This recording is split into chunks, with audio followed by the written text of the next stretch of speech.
We're talking to Miss Consuela Green, and of course, Ms. Green is a health educator at Matthew Walker Comprehensive Health Center in Nashville, Tennessee. And of course, Ms. Green, let us continue our conversation of managing diabetes. Okay. You've already given us such excellent information in reference to this disease, but let's talk about some of the other things that you feel that our audience ought to know in reference to making them not only much more aware of this disease, but encouraging them to go out and do the kind of testing that's necessary in order to protect themselves. Okay, well, first of all, before the break, we mentioned the statistics. Over 18 million people have diabetes, and what's so interesting is so many other million that do not even know that they're diagnosed with the disease, and they're living with it. As I mentioned before the break, there are so many people that are living with the disease and don't know it because the disease sometimes lies dormant. Sometimes there are even times where you have no symptoms at all, and so you want to make sure, number one, that you go to the doctor on a regular basis. At Nashville Reach 2010, the Access to Healthcare team, one of the things that we are trying to do is improve the primary healthcare services of North Nashville, and that's just not particular within the North Nashville area, but in general, making sure that your physician provides you with quality health care, and you as a patient are empowered to, number one, go to your physician. But secondly, some of the things that I would encourage you, if you don't know that you don't have it, definitely go get tested. You ask for the test.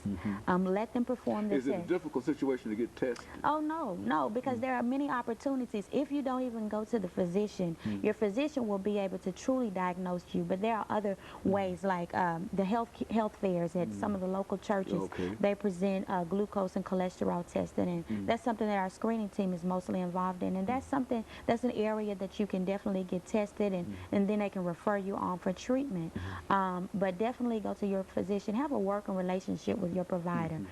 If you do have diabetes and you have been diagnosed, then one of the key things that I would tell you is don't be afraid of it. You have to make sure that even though you have it, don't deny it, don't say no, I don't have it. Just accept it and move on, because it's not a death sentence, but it's something that you can manage. And in managing the disease, some of the things that you can do, you need to do it with an entire healthcare professional team. That's not just your general practitioner, but that's your nutritionist.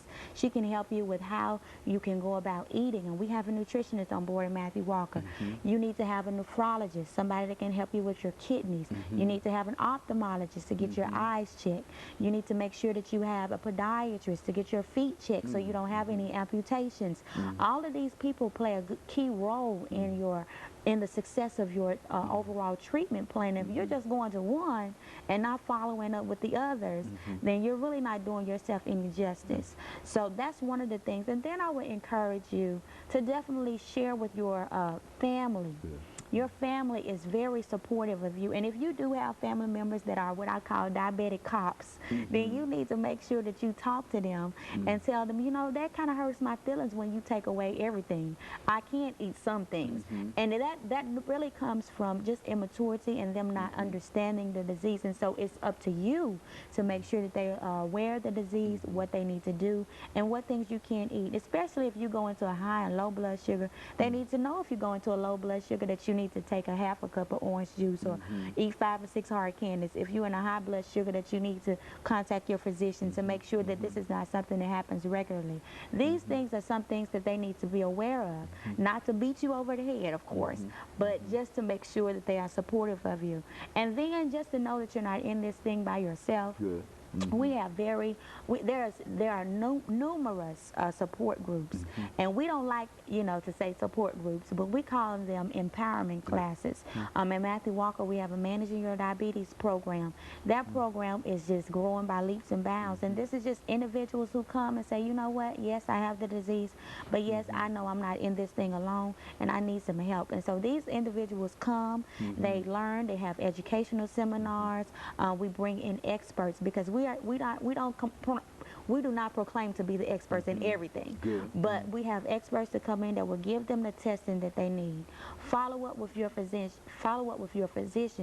Take your prescribed medications as follows. And you know, I know a lot with the TennCare issues and everything. There's a lot of people that's going to be cut off accessing healthcare, and they're not going to be able to get their prescriptions. But I would encourage not to take a pill a day and skip a day, or take somebody else's pill. None of that is going to help you. But making sure that you, number one, treat yourself and your health as first priority.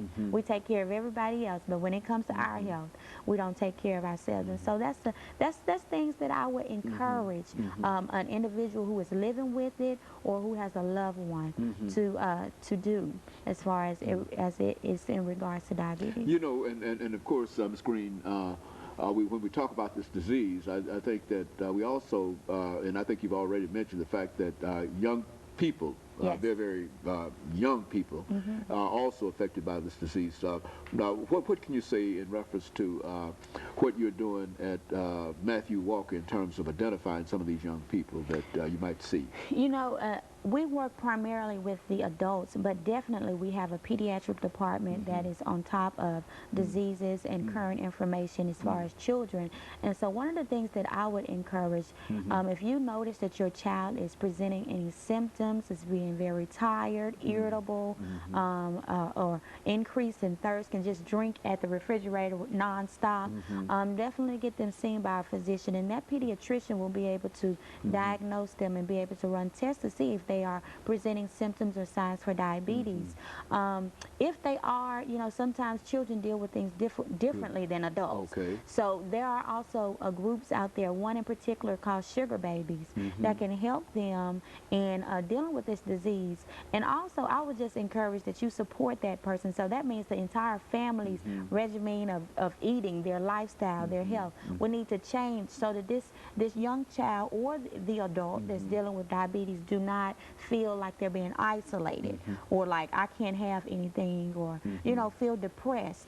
There are times when people do feel depressed, and so we want to make sure that that the atmosphere is set and is open for the entire family to be able to discuss it, and for those who don't have it, that you can talk about it so that they can prevent other people in their family from getting it. And so, Ms. Green, what we're saying here over the last 3 minutes that we have here is that we are really dealing with a very, very serious disease that is a silent disease, but at the same time, it's a disease that can be, and this is why when you talk about managing diabetes, it's a kind of disease that can be managed. But in order to manage this disease, you have to have some information.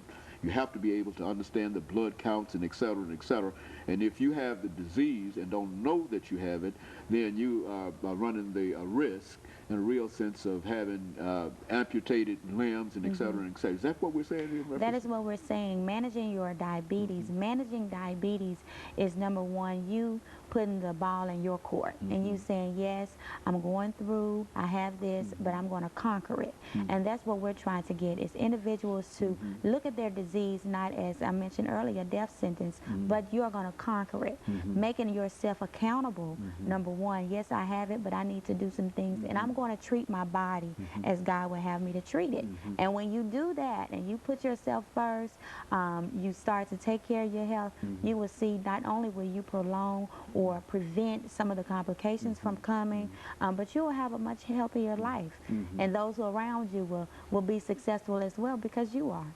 Well, look, in terms of the last minute and a half we have here, let me put this question.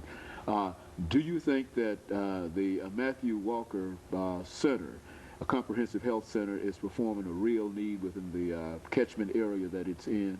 Oh, most definitely. You know, we have, we're right in the heart of downtown. So we have, like I mentioned, several community outreach initiatives that have been birthed out of Matthew Walker. And we know, though, that we can't be successful without the community. So no matter how many efforts that we do as a team at Matthew Walker, the administration, along with the physician, the clinical and medical staff, as well as some of our partners that have partnered with us over the years, we can't do it without the community. And the community cannot make it without us. So what it is two forces joining together as one, conquering diseases and eliminating health disparities. Very good. And of course, Ms. Green, let me, over the last 45 seconds that we have here, Thank you for bringing that excellent information in reference to diabetes. And I'm sure that those members of our audience who might sort of suspect that they have something wrong with their bodies will be able to react to it. And as you are telling us now that it's a disease that you can have for a long time unless you're tested, and of course if you have it and without being tested, that you run the risk of having some real health complications and even death in the end. Is that what we're saying? That's and what we're saying. And of course we appreciate you giving us that information. And let me encourage our audience to tune in again next week for another informative edition of Comments. Thank you and good morning.